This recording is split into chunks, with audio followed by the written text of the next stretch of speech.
102.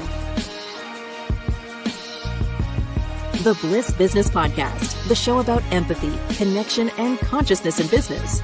Today's episode is brought to you by Zero Company, your paid search, social media, and programmatic ad experts. Welcome back to the show, everyone. I'm Steven Zakash, once again here with my co-host, Tulio Siragusa, and we have a special guest who we'll introduce in a moment. So a home is more than a property. It's where someone sleeps at night. It's where families build their lives, where people want to feel safe, settled, and cared for. And when something goes wrong, a broken heater, a leaking pipe, or a question about a lease, or to the person it's impacting, it can feel deeply personal. And a challenge for property managers is often trying to care for hundreds or even thousands of those moments at once, while coordinating, owners, maintenance, regulations, vendors, and endless stream of communication. And so we're going to take a look at property management today and try to do so through a very human lens. And Tulio, tell our listeners about our guest today. It'll be my pleasure. Our guest today is Timmi Ryerson. She is the founder and CEO of Smart Property Systems. Timmi's experience in property management began long before the software was built to support it. After managing properties manually in the 1980s, she created Smart Property System to help property managers run the business, not simply record what happened. Smart Property Systems connects portfolios, financials, leasing, maintenance, vendors, owners, tenants, and daily workflows in one single platform. With accounting at its core and AI embedded throughout the entire system, SPS is designed to reduce manual work, surface what matters, and help people focus on the decisions and relationships that need human attention. Timmi, welcome to the Bliss Business Podcast. Thank you, Tulio. That was very, very accurate. Thank you. That was very good. Timmi, to start, I want to kind of view your work through the lives it impacts. So you serve property management teams, but also all the people whose homes they serve. If you could, let's talk a little bit about the emotional weight behind this kind of work. Well, yeah, Stephen, it's actually bigger than that, because there are very, very many people involved in the process of managing properties. So the participants that take part with a property management company, we've divided them into 6 groups. And so with our new software, we've got a portal for each type, each structure, each job sort of description.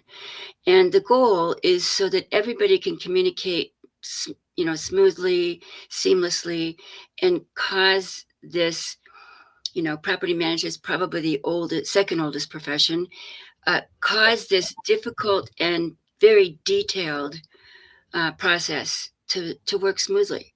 And of course, the goal is to provide a wonderful living experience for the people who pay them to rent the properties. So we have 6 portals. So there's a portal for the subscriber. He sees everything in the account. There's a portal for the staff. They will only see the properties to which they're assigned.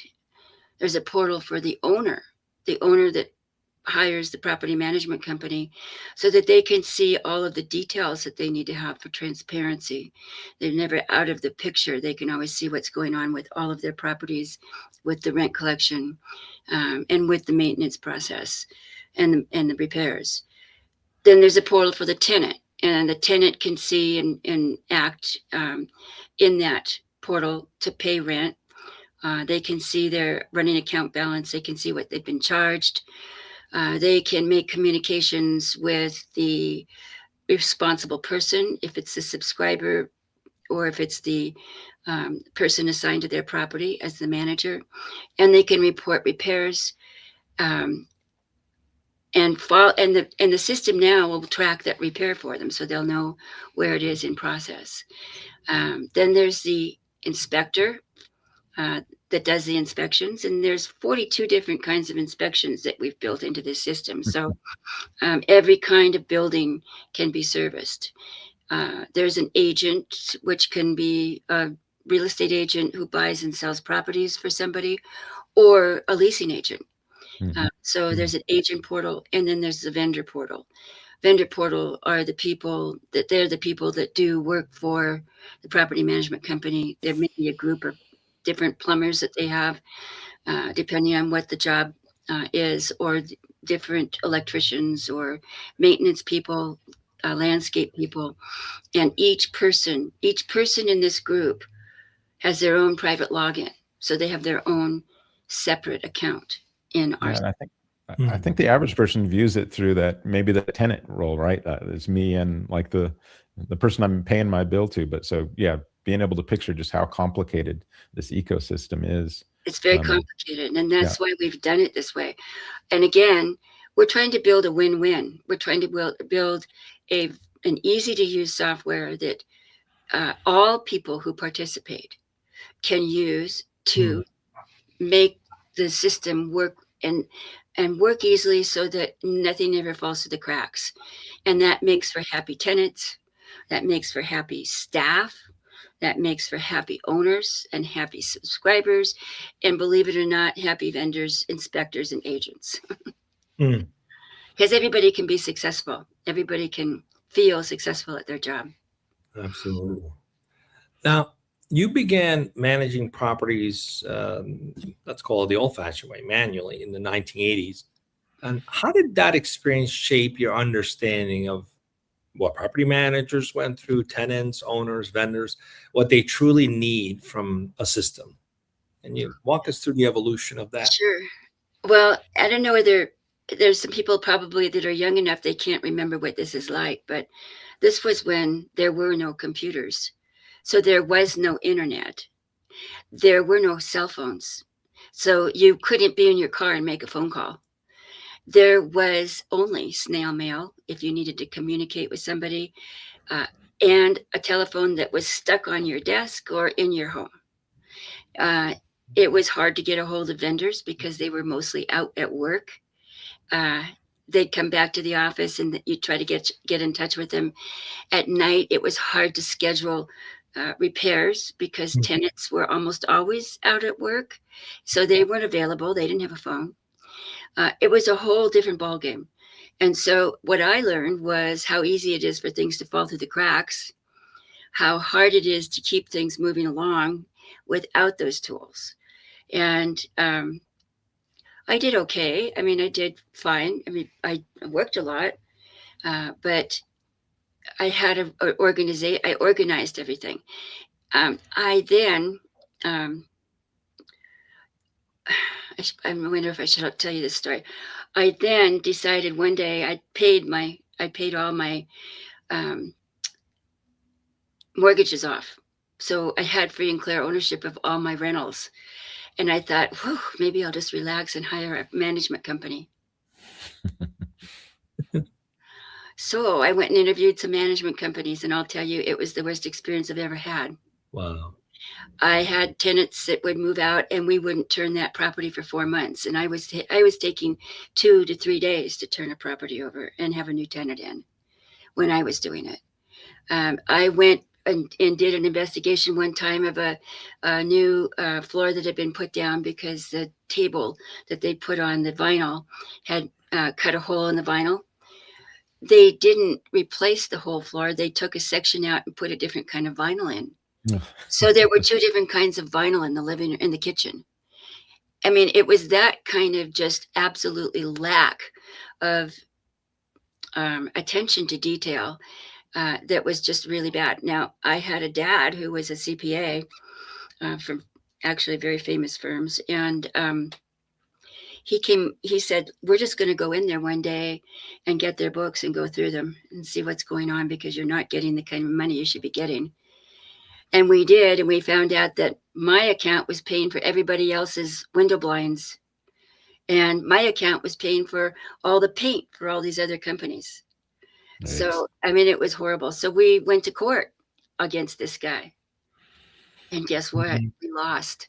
I had to pay him to get out of the contract.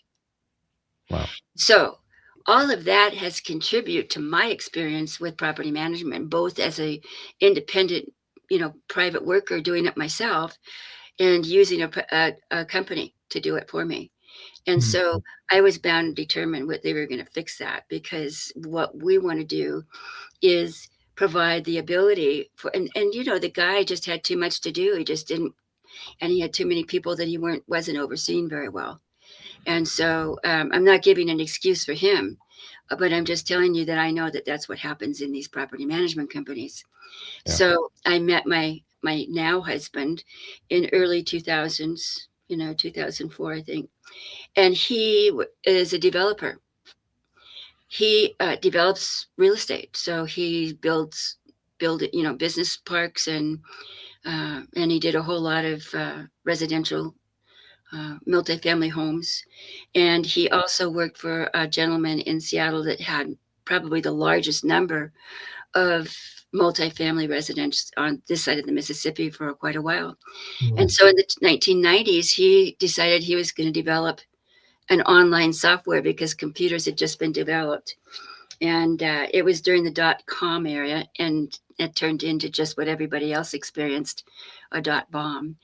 But we went on to agree that I was trading the market then, made some money, and we went on and bought a company out of Boston, a little property management company that was built in 2004. Some bright minds from MIT built on Ruby on Rails, which was a very popular language, but not very scalable language, as we came to find out.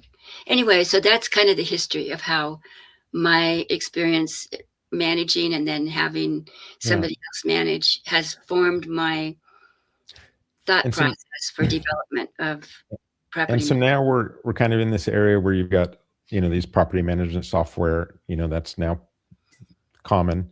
But I think you've kind of mentioned a lot of them have been built to just kind of record, not to think. And sometimes that can lead to problems, even though we've kind of modernized this. But how can smarter systems help people feel more supported rather than simply, more monitored or something like that? Well, I think that it's very important to give credit where credit is due. Everybody did the best they could with the kinds of tools they had to build software. My competitors, very large competitors, have very huge numbers of people on their software, and it's a little bit impersonal. They have automated things like rent collection, but not always. They're still using some very old style formats for rent collection that still make it difficult. So, and we had the same thing, although we chose our payment processing companies very carefully so that we would be able to have an extremely good experience with our rent collection automation. And what that means is that the tenant can log into their portal, pay their rent, it gets collected and put into the managers or the owners, whichever. If the owner is managing for themselves, it goes into their account. If a property manager is managing, it goes into their account, then they pay the owner.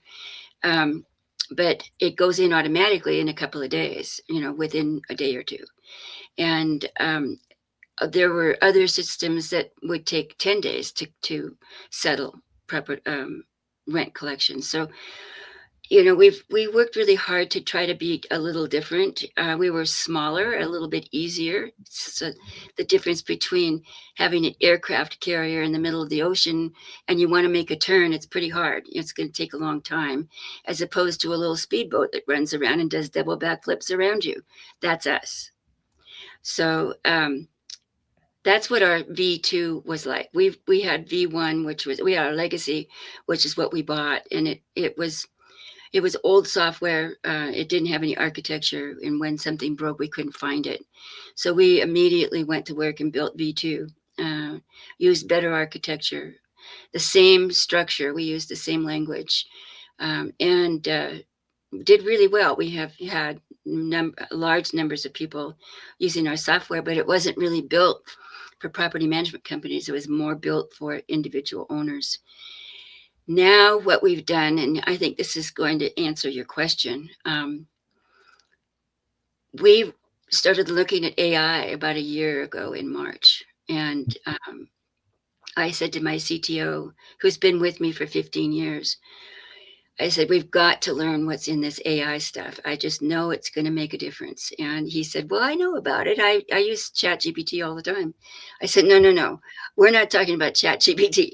We're talking about the big guns, and how to write code, and how to write better code, and how to put in guardrails, and how to, put everything together. Well, what happened is in January, he discovered that he could write a whole ERP system in 2 days and have it working.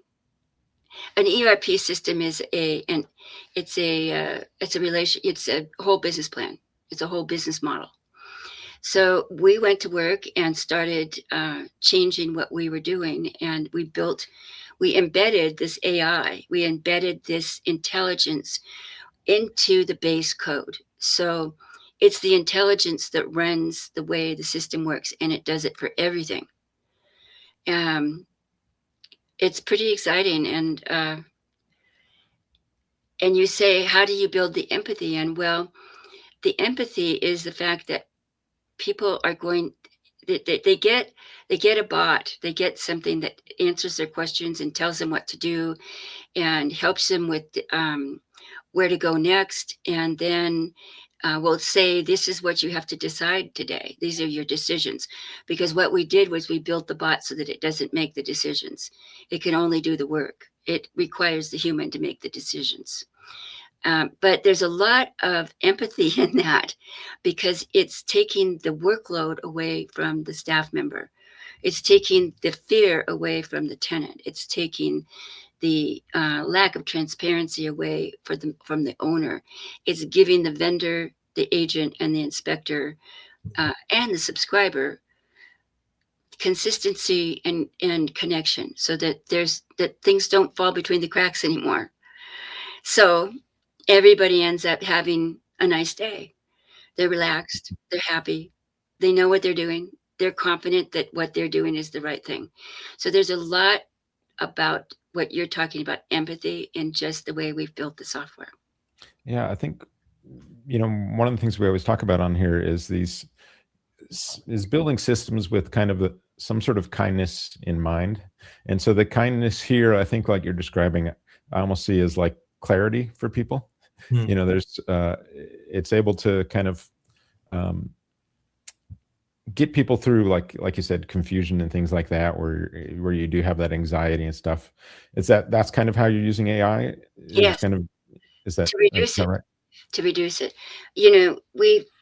There's another aspect to AI that I think we need to talk about at some point. And that is, there's a lot of angst and fear that's built up around using AI for things like running a business, because they're fearful that the AI will take over and do something that it's not supposed to do. But we have built this AI so that it can't do that. And we basically have put the guardrails in. And we can talk about some of the tests that have been done and some of the research that's been done by Anthropic, if you'd like, at some point in this discussion. But we took that research and we developed the AI so that literally it's got rules that it can't jump over. And we've even gone in and instructed and put in systems so that somebody from the outside, like a tenant or some users, some staff member, can't go in and hack into the AI and try to get it to give information that it's not been authorized to give. And we've built a way for that AI to recognize when that's trying to be done and report it to the subscriber and report it to our company. So we can go in and make sure that can't happen. The other thing that we did was, a lot of people use AI as their personal therapist now. And, if they're having a bad day, they'll go to ChatGPT and says, "Oh my God, I don't know what I'm going to do. So and so did this, and I don't know what to do." And ChatGPT will come back and give them some kind of pat on the back and say it's going to be okay. So what we did, because we know this is going to happen, if somebody logs into their system and our bot, we named her Grace. It's not a her, it's an it, but we named our bot Grace, and she's very kind. And our bot will say, if you come on and say, "You're not going to believe what happened to my kid last night. Some kid beat him up at school, and I'm gonna file da da da da da." Grace will say, "Wow, I just can't even believe that happened. I'm really sorry, but I just want to point you here because there's some things that really need your attention in our software, and take them away from that personal issue and get them back into the business, so that they don't rely on our Grace for their personal therapist. They can go back to their ChatGPT or whatever, Perplexity, whatever they use to have their counsel session." But it's pretty important that they stay on task. Mhm. Speaking of staying on task, I mean, it sounds like you've built very intentionally not just something that fulfills a transaction, but something that creates a peaceful, graceful, even the name of the chatbot experience for the user. And when work gets scattered across emails, spreadsheets, portals, memory, people often become reactive. They've got too much going on. It gets Yes. overwhelming. So I know that it has workflow built into it too, and I'm a big proponent of business process software because that allows things to be easier. So how have those connected workflow support maybe being calmer in those moments? You touched on it a little bit, and maybe even be more compassionate in how they service their end customers. What was the thinking behind those workflow in terms of how you infused empathy into them? Well, I think the thing is that we've made everything flow together. I mean, everything is seamless. Let's just start at the very beginning. Let's say you're brand new, never had a property before, you just bought a property. You don't know anything about property management, and you come on and use our system. And you've got your property loaded. You don't have a tenant, so you use our web flyer to advertise. And the web flyer is audit. You just click a button and it goes out into 36 URLs, and you start getting people looking at your rental property. Now, somebody sees that rental property, they've got a way to contact you, or they've got a way to apply right there on the web flyer. Or they've got a way to contact the agent that's assigned to that web flyer so that they can arrange a showing. There's no way we can automate showings because they still have to be done manually. Somebody's got to go somebody's got to set that showing up. The way they do it is up to them. There's lots of different ways, but that's a manual thing. But let's say that person decides they want to apply. The application is built in. They fill it out. They click a button. They get another page up that says, "Would you like to pay your application fee now?" And they get an option to pay the fee. If they pay the fee, then another system is enacted and an automatic tenant screening request goes out. They fill out the tenant screening request, which is returned back to the system. And that's where the responsible person, either the staff member or the subscriber, is notified that you have an applicant and you have a tenant screening. Now it's time for you to do your due diligence, which is call the previous employer or the employer to verify employment, whatever they do. But that's where they make the decision. They can now decide if they've got 2 or 3 applicants, they can look at the applicants' information, compare them, and decide which one they want to rent to. And once they make that decision, then they can create the lease. And the system has the lease built in. It will autofill the lease with all the documents information from the web flyer, the amount of rent, the start date, the end date, the name of the tenant, any information that's in there, the security deposit, and everything else is done with the settings in the system. They've already set up the settings in the system. So these leases are just done like that and ready to be sent for e-sign. And so it's a whole process. And the only time that anybody touches that process is when they make the decision as to who's going to be rented to, make the phone calls that are needed for the due diligence, and send the lease for e-sign. Interesting. All right. We got a couple audience questions here. Let's Yes. bring those up. Take a look at what we've got. All right. So here's a question. What makes technology feel trustworthy, do you think? Well, I think the people that are behind the technology are what makes it feel trustworthy. I think, for example, when somebody is starting a new software like ours, they're going to need to upload all of their data into our system. That's the very first touch.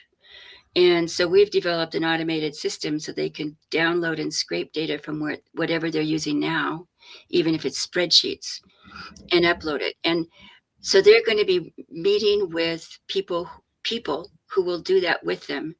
And those people will make them feel comfortable and trusted, or trust, that's the first touch. Then when they get into the system, if everything is working smoothly as we say it's going to, that builds the trust too. And I think trust is built over probably a period of time. And then once people are on it and trusted, they're going to have word of mouth that says to other people, wow, I'm using this system. It's really, really good. And I trust it totally. So that's, I think, how trust is built. It's the people that you work with, and then the system doing what you say it's going to do. Yeah. Let's go to the next question. Let's see from the audience. What do we have? It's from a LinkedIn user. How can AI make service feel more personal? That's a good question. I'm thinking of service. Probably when somebody needs something, let's say a tenant needs something from the property manager. They've got a complaint and they need to have somebody pay attention. They've got a system where they can send a message. That message is notified to the property manager as soon as it's sent, and it's notified in the system and via they get it on their phone, so they can go and respond immediately. And what happens is they're going to get an answer back right away. And so I think that having the immediacy of the answers and response to needs is one way of making it personal. There's probably going to be fewer phone calls between property managers and tenants, which is going to relieve workflow or workload, but maybe not make it feel quite as personal. The other issue is that by using a system like this, where you don't have to work all day to get everything done, you'll work for an hour or two in the morning and then have the rest of the day to do whatever you need to do. And that would be maybe making personal interactions with your tenants, or, go in and be available just to walk around and say hi to people, or to build your company, to build more, make it bigger, add more owners and add more properties. I would think that would help make it feel more personal. Or go for a run, something. Right, yes. Take a little me time, there's that too. It sounds like you've been very intentional with how you've balanced the use of AI with human interaction. And, AI can automate a lot of things, can accelerate a lot of things, good or bad, depending on how you have things set up. Yes. And it really can simplify work. But, I think you've made it clear that property management still depends on that human trust, that human touch. So Yes. how do you think leaders should decide what belongs to AI and what should remain deeply human? And from the lens of perhaps making sure the system is helping people feel cared for, is that the lens they should be looking at? What do you think? I think it's a combination of making people feel cared. Well, everybody that's a tenant wants to feel like their tenancy matters. That the fact that they're paying rent to get a place to live matters to somebody. And so, yes, I think that the software needs to be designed in a way that facilitates that feeling, and getting repairs done quickly, getting them done well. When after repairs are done, we've got a system that sends a survey out to to the tenant to give us an idea how that vendor did, and then that vendor gets a score in our system, so that the subscriber can actually look at the vendor scores. The vendors can't see them, but the subscriber can, and decide who he's going to continue to use and who he's not. So we've got all kinds of little details built in that help people feel more cared for, that you value them, by providing the best service, and making sure that the home is in good shape and good repair all the time. I think I'm curious about what principles drove to do that, because I'd like to share, if possible, with other leaders that are listening that maybe struggle with this. Like, how do I apply this? What should be my guiding principles for how we apply AI? Is it all about reducing cost and simplifying and automating, or there's more to it? Sounds as though your teams are very intentional about being more about the human experience. Yes. As a leader, if I'm listening to you, what should I be focusing on? What should be my guiding principles for this? Interesting. I just wrote an article for Forbes about this. Leaders right now are getting mixed press on AI. And what I hear is that there's a lot of fear in the market. There's a lot of fear around what AI can do. And so one of the things that's happening is leaders are putting off the decision to use AI out of fear. And they're going into board meetings and, having these discussions about, well, should we do it or should we not? Maybe it's too early. Maybe we need to wait and see. I think the more you do it, the faster you do it, the more you're going to keep up with the market. I think AI is going to be our future, and it's not going to take people's jobs away, like they say. Nobody's going to fire their property management staff because they're using our software. They're going to actually enhance their staff's ability to do their job, and everything's going to flow and be easier for them to do their job well, and they're going to be happier in their job. So when leaders are talking about using AI and saying, I don't know, I'm a little bit afraid, I think it's going to take a leap of faith to get out there and just try it. And man, we just jumped into it when we saw how easy it was to do this. We just jumped into it, and honestly, if you can think it, you can create it now. Thinking about this question from maybe another angle, what do you think should never be kind of automated in your type of business or decisions, important decisions? Humans still need to make those. And as long as you don't turn the decisions over to AI, and we talked a little bit about the research, the reasons that this AI with Mythos and Anthropic did so poorly, jumped the rails and tried to sabotage the humans that told them that they were going to shut it down, that the AI, they were going to turn it off, is because they gave the AI the total ability to do all the decision making. And so you got to keep the decisions to the humans. Make the workload be for the AI in the background. All the details of sending documents, and like in our workflow for repairs, the bid is sent out when the tenant sends the request. The bid is sent out to all the vendors in that particular sector. So if it's a plumbing repair, it goes out to all the plumbers automatically. The plumbers send the bid back, and they get 2 or 3 bids, and the AI says, okay, you've got 2 or 3 bids for this plumbing repair. It's been a day and a half. Please review these bids now and make a decision. And so if the AI was making the decision, it would be a whole different deal. We need humans to make those decisions. I love that answer. I don't think some businesses have thought to the societal impact that's going to have. If you automate decision making, you're going to end up with a society where there's absolutely zero accountability, where everyone will walk around like a bunch of victims because everything is being decided for them. Absolutely. That is going to implode society. I think it's so dangerous.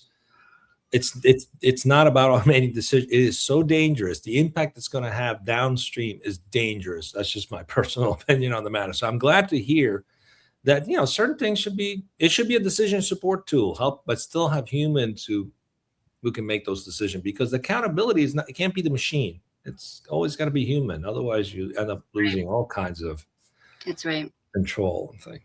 Anyway, we can do a whole show on that topic.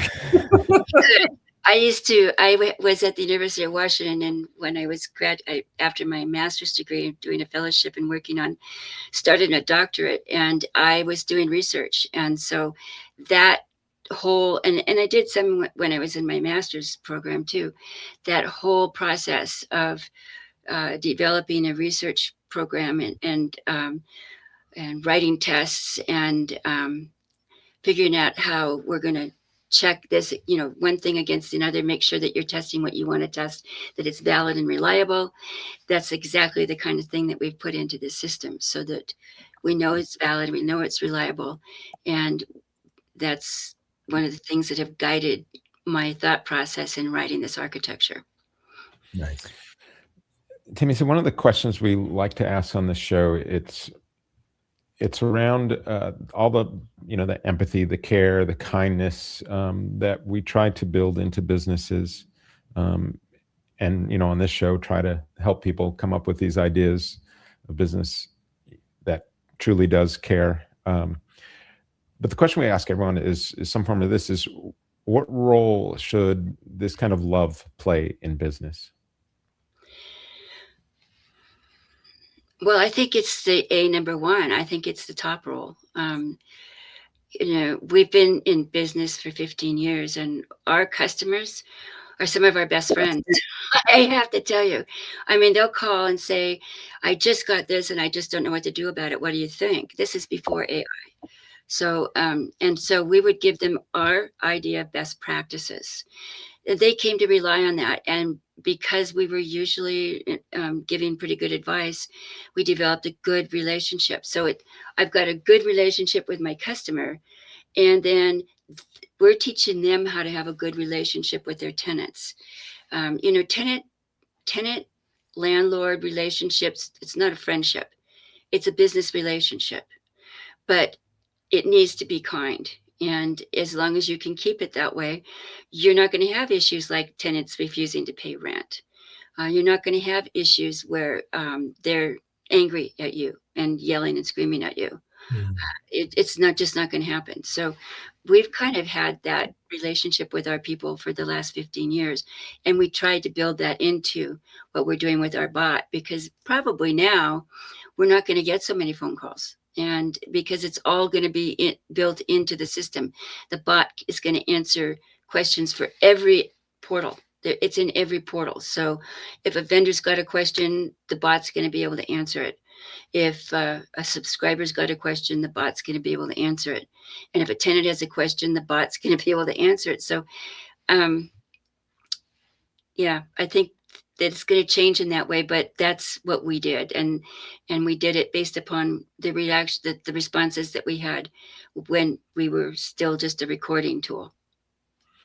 Yeah, it's interesting with like having the bot kind of now in part of that relationship. It's like you definitely want that bot to be nice, empathetic, to be kindness oriented, right? And right. So more and more people, when they're thinking about adding these systems into whatever they do, it's really make sure you're checking off this box in some way or another, that you just aren't steamrolling over the fact that you're losing that sort of that human connection or that kindness or that empathy when you're building these systems, because these bots are showing they can have a pretty good EQ around things. And they learn from you too. They like if they see a pattern and you're going off pattern, they'll actually remind you, like, this doesn't sound like you, like, let's bring it back to. So it's there's definitely a value in sort of keeping you on the path if you sort of, and it's great for that, So for leaders, I mean, it sounds